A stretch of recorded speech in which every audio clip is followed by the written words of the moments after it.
आज की फिल्म की शुरुआत में हम सेत नामी एक आदमी को देखते हैं जो कि थोड़ा इंट्रोवर्ट था और एक एनिमल सेंटर में काम करता था। सित की फैमिली में कोई नहीं था और उसकी लाइफ काफी बोरिंग चल रही थी। बस में घर जाते हुए उसे एक खूबसूरत लड़की नजर आ गई। लड़की को देखने के बाद सित तकरीबन पागल ही हो चुका था। लड़की का नाम होली था और लड़की काफी खूबसूरत थी। होली अपनी डायरी में कुछ लिख रही थी। सित उसके पास जाता है और उससे कहता है कि पहले हम एक ही स्कूल में पढ़ते थे, लेकिन होली उसको पहचान नहीं पाती। सित होली के प्यार में पागल हो चुका था और वो उसे कॉफी पे इनवाइट करने वाला था, लेकिन तभी उसका स्टॉप आ जाता है। अगले दिन सित अपने एनिमल सेंटर पे जाता है जहाँ पे वो जॉब करता था। वहाँ पे वो अपने सिक्योरिटी गार्ड से पूछता है कि अगर किसी लड़की से प्यार हो जाए तो क्या करना चाहिए। इस पे गार्ड उसे सलाह देता है कि उसे लड़की को बता देना चाहिए। इसके बाद सित जब घर आता है तो वो होली का फेसबुक प्रोफाइल चेक करता है और उसके रिलेटेड सारी इन्फॉर्मेशन वो एक नोटबुक में लिख लेता है और उसे ये भी मालूम होता है कि होली एक रेस्टोरेंट में काम करती है। अगले दिन वो होली के पीछे वहीं पे पहुंच जाता है। वो होली से मिलता है और उससे बात करने की कोशिश करता है, लेकिन होली उसमें कोई दिलचस्पी नहीं दिखाती।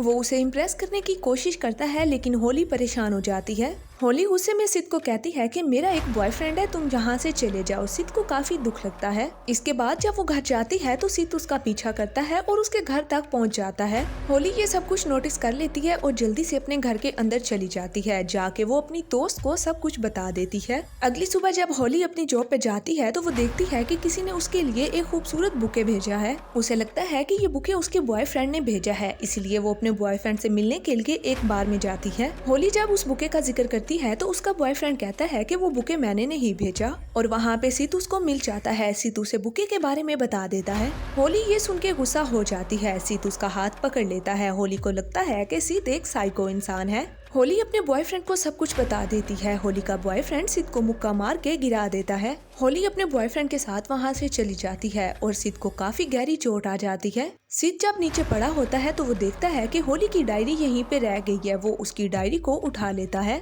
फिर वो उसकी डायरी को पढ़ता है और होली के बारे में वो काफी कुछ जान जाता है। अगले दिन सित काम पे जाता है और वो नीचे बेसमेंट में चला जाता है। बेसमेंट में उसे एक खाली कमरा नजर आता है। अब उसके माइंड में होली को किडनैप करने का प्लान आ जाता है। फिर सित अपने काम पे लग जाता है और उसी खाली बेसमेंट में वो एक पिंजरे को तैयार करता है। पिंजरा तैयार होने के बाद सित होली का पीछा करना शुरू कर देता है। होली घर पे अकेली होती है। सित वहीं पे उसे बेहोश करता है और किडनैप कर लेता है। वो उसे एक बड़े बॉक्स में डाल के एनिमल सेंटर ले जाता है। सिक्योरिटी गार्ड जब बॉक्स को देख के सित से सवाल करता है तो सित उसे कहता है कि इसके अंदर एक जानवर है और फिर गार्ड को अपनी बातों में उलझा के वो उस बॉक्स को लेके बेसमेंट के उसी कमरे में आ जाता है। वो बॉक्स में से होली को निकालता है और उसी पिंजरे में ले जाके होली को वो बंद कर देता है। जब उसे होश आता है तो वो देखती है कि चारों तरफ अंधेरा है और वो एक केज में बंद है। वो जोर जोर से चिल्लाती है और उस स्टील केज को खोलने की कोशिश करती है, लेकिन वो केज इतना मजबूत था कि वो उसे खोल ही नहीं पाती। होली बेसमेंट में बंद थी और बेसमेंट के साथ ही एनिमल कंट्रोल सेंटर था, जिसकी वजह से उसकी आवाज बाहर नहीं जा पाती।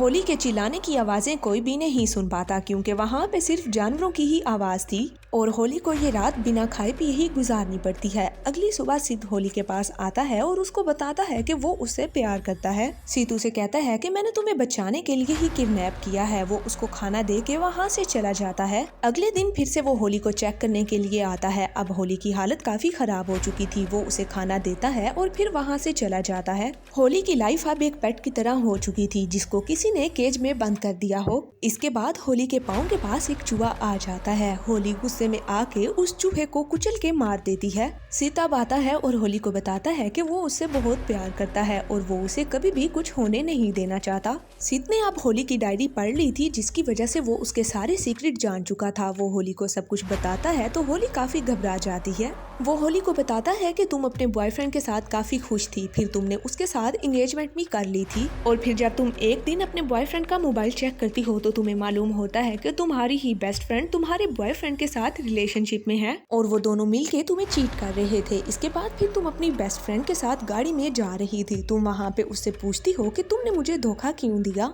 और इस सब के बाद भी तुम्हारी दोस्त को कोई पछतावा नहीं था। फिर तुम गुस्से में आके गाड़ी को तेज चलाने लगी और आगे जाके गाड़ी ट्रक से टकरा गई और तुम दोनों इतना जख्मी होने के बावजूद भी उस एक्सीडेंट में बच गई। लेकिन जब तुम्हें होश आई तो तुमने कांच के एक टुकड़े से अपनी दोस्त का गला काट दिया और सबको लगा कि तुम्हारी दोस्त की मौत एक कार एक्सीडेंट में हुई है। जब से तुमने अपनी दोस्त को मारा उसके बाद से तुम अपनी दोस्त को इमेजिन करती रही। और मूवी में हमें होली की जो फ्रेंड दिखाई जाती है, होली उसको मार चुकी थी, बस वो उसको इमेजिन करती थी। सिद फिर उसको आगे बताता है कि तुमने और भी बहुत से मासूम लोगों की जानें ली हैं क्योंकि तुम्हें अब खून करने में मजा आने लग गया है और ये सब कुछ तुमने अपनी डायरी में लिखा है। सिद होली को बताता है कि मैंने इस वजह से तुम्हें किडनैप किया है कि तुम आगे जाके और मासूम लोगों को नुकसान ना पहुंचा सको। इसके अलावा उसे कैद करने की एक और वजह ये थी कि सिद उससे प्यार भी करता था। होली एक साइको लड़की थी। सिद ये नहीं चाहता था कि पुलिस उस तक पहुंचे क्योंकि वो उससे प्यार करता था। फिर सिद यहाँ से चला जाता है। अगली सुबह जब वो वापस आता है तो होली का रूप ही चेंज हो चुका था। होली उसे ये शो करवा रही थी कि वो उसे प्यार करने लग गई है। सिद उससे पूछने की कोशिश करता है कि आखिर तुम लोगों को क्यों मारती हो, लेकिन होली उसे कोई भी जवाब नहीं देती। फिर होली पागलों की तरह अपना फेस उन सलाखों पे जोर जोर से पटकने लग जाती है। फिर सिद जब उसको रोकता है तो वो उसकी बात मान के रुक जाती है और वो उसे कहती है कि मुझे अभी चॉकलेट खानी है। सिद वहाँ से जाने से इनकार करता है लेकिन वो उसे अपनी मीठी मीठी बातों में फंसा के चॉकलेट लेने के लिए बाहर भेज देती है। वो जब बेसमेंट से निकलता है तो सिक्योरिटी गार्ड उसको देख लेता है। सिद के जाने के बाद सिक्योरिटी गार्ड बेसमेंट में पहुंच जाता है। वो होली को पिंजरे में देख के परेशान हो जाता है। होली जल्दी से उसे कहती है कि तुम इस पिंजरे को खोल दो। वो सिक्योरिटी गार्ड को सब कुछ बता देती है। जैसे ही सिक्योरिटी गार्ड पिंजरे को खोलने लगता है तभी सिड वहाँ पे लौट आता है। होली सिड से कहती है कि अगर प्यार में किसी का खून करना पड़े तो खून कर देना चाहिए। होली बार बार उसको मजबूर करती है कि उसे सिक्योरिटी गार्ड को मार देना चाहिए क्योंकि अगर तुम ऐसा नहीं करोगे तो तुम फंस जाओगे और तुम्हें फिर जेल जाना पड़ेगा। और मैं तो अब तुमसे प्यार करने लग गई हूँ तो मैं तुमसे दूर नहीं होना चाहती। सिड पहले तो ये सब कुछ करने से मना कर देता है लेकिन ना चाहते हुए भी वो होली की बातों में आ जाता है और किसी भारी चीज से वो सिक्योरिटी गार्ड के सर पे वार करके उसको वहीं पे खत्म कर देता है। गार्ड को मारने के बाद सिड को अब पछतावा हो रहा था। फिर होली उसको हौसला देती है और बॉडी को ठिकाने लगाने के तरीके बताती है। होली उसे कहती है कि तुम बॉडी के छोटे छोटे टुकड़े करके कुत्तों को खिला दो। सिड बिल्कुल ऐसा ही करता है। अब होली सिड से कहती है कि तुम्हें साबित करना होगा तुम मुझसे सच्चा प्यार करते हो या नहीं। सिड उससे कहता है कि मुझे क्या करना होगा। होली कहती है कि तुम्हें अपनी एक उंगली काट के साबित करना होगा कि तुम मुझसे सच्चा प्यार करते हो। सिड पहले तो डर जाता है लेकिन फिर वो होली के दबाव में आ जाता है और चाकू उठा के अपनी एक उंगली को काट देता है।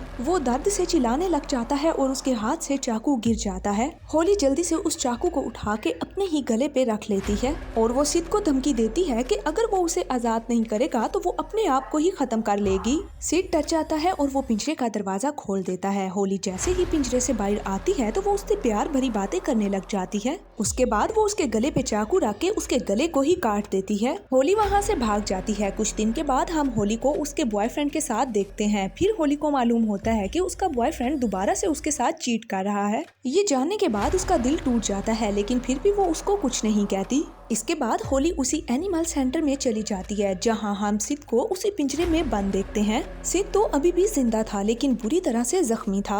वो इतना जख्मी था कि अब वो बोल भी नहीं सकता था। होली उसको देख के मुस्कुराने लग जाती है और उसे कहती है कि तुम्हारी वजह से मैं अपने अंदर के कातिल को मार पाई क्योंकि होली अब से सिड को टॉर्चर करती है और अपना पागलपन कम करती है, इसलिए अब उसको किसी को भी जान से मारने की जरूरत नहीं होती। इसी के साथ ये मूवी यहीं पे एंड हो जाती है।